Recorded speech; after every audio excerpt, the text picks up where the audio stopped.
JJP जननायक जनता party के कौमी प्रधान अजय चौटाला ने एक भड़काऊ बयान दिता है। नौजवानों को श्रीलंका ते बांग्लादेश वांग हिंसा करने लई भड़काया गया। उन्होंने कहा कि जिस तरह श्रीलंका ते बांग्लादेश से तख्ता पलट होया उस तरह हरियाणा के नौजवानों को अगे होना चाहिए। एक भड़काऊ बयान अजय चौटाला देंदे हुए नजर आए ने। उन्होंने कहा कि हरियाणा के नौजवान शासकों को हेठा उतारन, सत्ता च बैठे लोगों को कुर्सियां तो हेठा उतारो, कुर्सियां तो ला के गलियां च लिया के नाल कुटमार करो, सत्ताधारियों को देश तो भजन लई मजबूर करो। यह बयान जो है अजय चौटाला देंदे हुए नजर आ रहे हैं। जेजेपी पार्टी के कौमी प्रधान ने दस दिए कि यह बयान अजय चौटाला ने महेंद्रगढ़ से युवा योद्धा सम्मेलन दौरान दिता है, क्योंकि भड़काऊ बयान से हिंसा करने आख्या गया नौजवानों को। जिस तरह की पिछले महीनों असीं देखा कि किवें नेपाल च तख्ता पलट होया, बांग्लादेश जो उत्थे दे प्रधानमंत्री सन शेख हसीना उन्होंने उतों जो है निकलना पिया, देश तो तख्ता पलट होया। दोवां सदन च कजी एमरजेंसी वर्गी स्थिति जो है दोवां देशों च बनी, तो उही बयान दिता है कि उस तरह से हिंसा करने जो है भड़काउंदे हुए नजर आए ने जननायक जनता पार्टी के कौमी प्रधान अजय चौटाला। तो भड़काऊ बयान उन्होंने वालों दिता गया तो सीधे तौर पर नौजवानों को भड़काया गया, कहा गया कि जिस तरह श्रीलंका ते बांग्लादेश च तख्ता पलट होया उस तरह हरियाणा के नौजवान अगे आउण ते जो शासक ने सत्ताधारी लोग ने हरियाणा के दूजे सत्ताधारी लोग जो है उन्होंने कुर्सियां तो हेठा उतारो, कुर्सियां तो हेठा उतार के कुटमार की जाए तो देश तो भजन लई मजबूर किया जाए। तो अजिहा भड़काऊ बयान जो है अजय चौटाला वालों दिता गया। सीधे तौर पर नौजवानों को एक भड़काऊ बयान कहा जा सकता है कि दिता गया, क्योंकि पिछले महीनों च नेपाल ते बांग्लादेश तो कई हिंसा दी घटनावां जो है सामने आउंदियां ने, लगातार अजे भी अजिहियां घटना सामने आउंदियां रहिंदियां ने। तो इस तरह का भड़काऊ बयान हुण दिंदे हुए अजय चौटाला नजर आए। जिस तरीके से हमारे पड़ोसी मुल्कों में श्रीलंका में जिस तरीके से नौजवानों ने वहां की सरकार का तख्ता पलट करके रातों रात उन्हें भगाने पे मजबूर किया, जिस तरीके से बांग्लादेश के लोगों ने नौजवानों ने वहां की सरकार का तख्ता पलट करके उन शासकों को देश छोड़ने के लिए मजबूर किया, जिस तरीके से नेपाल में वहां के नौजवानों ने लामबंद होकर के न केवल उनको सड़कों पर पीटने का काम किया बल्कि रातों रात देश छोड़ने के लिए मजबूर किया। इसी तरीके से इन शासकों को गद्दी से खींच करके उतार करके सड़कों पर दौड़ा करके पीटने का काम करना पड़ेगा, इनको देश छोड़ने पे मजबूर करने का काम करना पड़ेगा, तभी जाकर के हमारा इस कुशासन से पीछा छूटेगा। अभी वो मौका आए। जिस तरीके से हमारे पड़ोसी मुल्कों में श्रीलंका में जिस तरीके से नौजवानों ने वहां की सरकार का तख्ता पलट करके रातों रात उन्हें भगाने पे मजबूर किया, जिस तरीके से बांग्लादेश के लोगों ने नौजवानों ने वहां की सरकार का तख्ता पलट करके उन शासकों को देश छोड़ने के लिए मजबूर किया, जिस तरीके से नेपाल में वहां के नौजवानों ने लामबंद होकर के न केवल उनको सड़कों पर पीटने का काम किया बल्कि रातों रात देश छोड़ने के लिए मजबूर किया।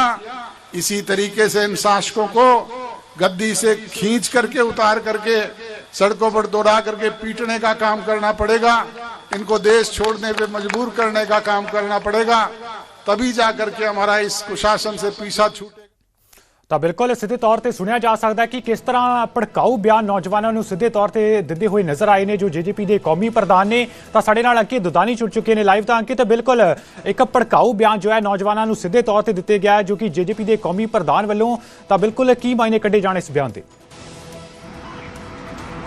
बिल्कुल जननायक जनता पार्टी के राष्ट्रीय अध्यक्ष हैं अजय सिंह चौटाला, और अजय सिंह चौटाला मंच से इस तरह का भाषण दे रहे हैं और सीधा सीधा युवाओं को भड़काने की कोशिश की जा रही है। हालांकि वो एनर्जी पैदा करने की कोशिश कर रहे हैं, लेकिन एनर्जी पैदा करने की कोशिश में इस तरह का वो बयान दे गए मंच से कि जिससे पूरी तरह से विवादित बयान कहा जा सकता है, क्योंकि उन्होंने साफ तौर पर आह्वान किया कि आज जो सत्ता के अंदर बैठे हैं उन शासकों को गद्दी से उतार करके और गलियों में पहुंच करके भगा भगा करके पीटने का काम करना पड़ेगा और तभी इस कुशासन से पीछा छूट पाएगा। सत्ता में जब भी कोई रहता है, जब भी कोई सरकार बनती है, वो वोटों के आधार पर बनती है और वोटों के आधार पर ही सरकार में मुख्यमंत्री और मंत्री बनते हैं। लेकिन जो अजय चौटाला हैं वो इस तरह का युवाओं को आह्वान कर रहे हैं कि जिस तरह से नेपाल के अंदर हुआ, हमने देखा बांग्लादेश के अंदर हुआ, श्रीलंका के अंदर हुआ, ऐसा आह्वान वो हरियाणा के अंदर कर रहे हैं, देश के अंदर कर रहे हैं कि इन शासकों को गद्दी से उतार करके और गलियों में पीटा जाए और देश छोड़ने पर मजबूर किया जाए। तो रमन मलिक जुड़ चुके हैं हरियाणा के वड्डे बीजेपी आगू ने। तो रमन मलिक साहब बहुत बहुत स्वागत है न्यूज़ 18 पंजाब हरियाणा ते। ਤਾਂ ਮਲਿਕ ਸਾਹਿਬ ਇੱਕ ਬਿਆਨ ਦਿੱਤਾ ਗਿਆ ਹੈ ਜੇਜੇਪੀ ਦੇ ਕੌਮੀ ਪ੍ਰਧਾਨ ਅਜੇ ਚੌਟਾਲਾ ਵੱਲੋਂ, ਤਾਂ ਤੁਸੀਂ किस तरह देखते हो? सीधे तौर पे एक भड़काऊ बयान किया जा सकता है? देखिए, जो भी लोग इस प्रकार से, पहले तो मैं आपको एक चीज बड़े स्पष्ट रूप से बता दूं कि इस तरीके का बयान वो देते हैं जिनके लिए ये दोनों कहावतें हैं कि बिल्ली के ख्वाब में छीछड़े और जो अंधा है वो क्या मांगे दो आंखें।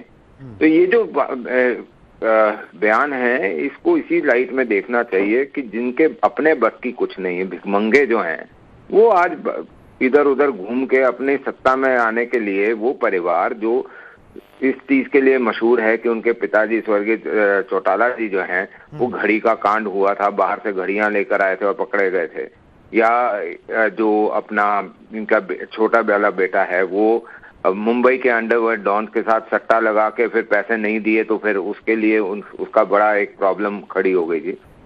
इस प्रकार के लोग जब ऐसी बातें करते हैं तो इसमें एक नेपोटिज्म की पूरी छाप नजर आती है। यही बातें राहुल गांधी करता है, यही बातें अखिलेश यादव करता है, यही बातें अब चौटाला करने लगे, क्योंकि अपने बस की कुछ नहीं है, क्योंकि इन्होंने जिंदगी भर देश की जनता को लूट खसोट के खाया। हमको ग्रीन ब्रिगेड का भी याद है, हमको ये भी याद है कैसे लोगों के घर में चाय पीने जाते थे और उनकी संपत्ति खा के आ जाते थे। तो ये जो लोग हैं इनका हमारे को कोई मतलब देश की जनता इनके ऊपर थूकना भी महसूस नहीं करती कि वो उचित रहेगा, क्योंकि वो भी उनका खराब हो जाएगा। इसलिए जो सत्ता में भी जीरो और वैसे भी जीरो, वो बनने चले हीरो, तो ये मुंगेरी लाल के हसीन सपने देखने दो इन्हें। लेकिन हाँ, इतना जरूर कह सकता हूं कि देश के अंदर नेपोटिज्म के जो पैदाइश हैं, चाहे वो कांग्रेस है, चाहे वो सपा है, चाहे वो आरजेडी है, चाहे वो इनेलो है, जेजेपी है, चाहे वो और दूसरी पार्टियां हैं, चाहे वो डीएमके है, या इस प्रकार के लोग हैं जो नेपोटिज्म की वजह से ही हैं, उन सबको यही एकमात्र रास्ता दिखता है कि किसी तरीके से सत्ता में आ जाएं। जिस दिन वो जनता के लिए काम करना शुरू करेंगे और अपने आप को ये सिद्ध करेंगे कि वो जनता क्या ही सोचेंगे और जनता से ऊपर कुछ नहीं सोचेंगे, उस दिन देश के अंदर जो असली डेमोक्रेसी है वो आएगी। और डेमोक्रेसी के लिए जरूरी है कि दोनों पक्ष, सत्ता पक्ष और विपक्ष दोनों, सिर्फ देश के लिए सोचें। ये सिर्फ अपने लिए सोचते हैं। जी ਮਲਿਕ ਸਾਹਿਬ, ਸਿੱਧੇ ਤੌਰ ਤੇ ਸ਼੍ਰੀਲੰਕਾ ਤੇ ਬੰਗਲਾਦੇਸ਼ ਦਾ ਵੀ ਜ਼ਿਕਰ ਕਰਦੇ ਹੋਏ ਨਜ਼ਰ ਆਏ ਕਿ ਜਿਵੇਂ ਉੱਥੇ ਨੌਜਵਾਨਾਂ ਵੱਲੋਂ ਵੱਡੇ ਪੱਧਰ ਤੇ ਹਿੰਸਾ ਕੀਤੀ ਗਈ, ਉਸ ਦਾ ਵੀ ਜ਼ਿਕਰ ਉਹਨਾਂ ਵੱਲੋਂ ਕੀਤਾ ਗਿਆ।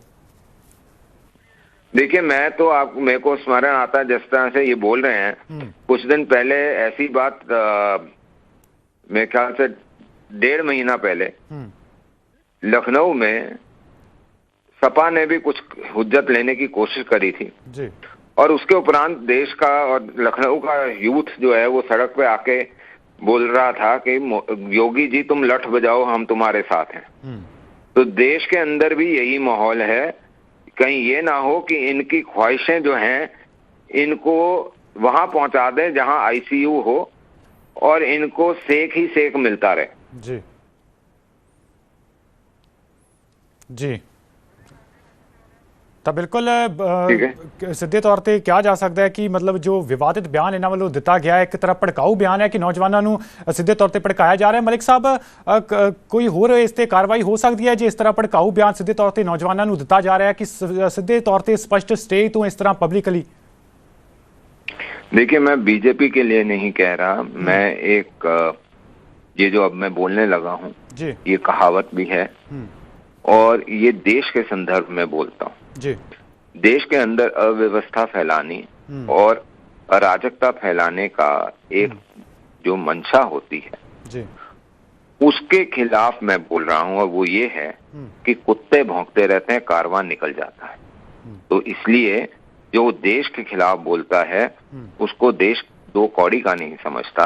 हाँ, देश के पक्ष में बोलिए, देश के लिए इंसाफ के लिए बोलिए, वो बिल्कुल चलता है, वो बिल्कुल चलेगा।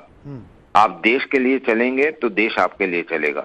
ये एक ज्वलंत एग्जाम्पल है बीजेपी का कि बीजेपी विपक्ष में रहते हुए भी देश के लिए चली, इसलिए देश उनके लिए चला।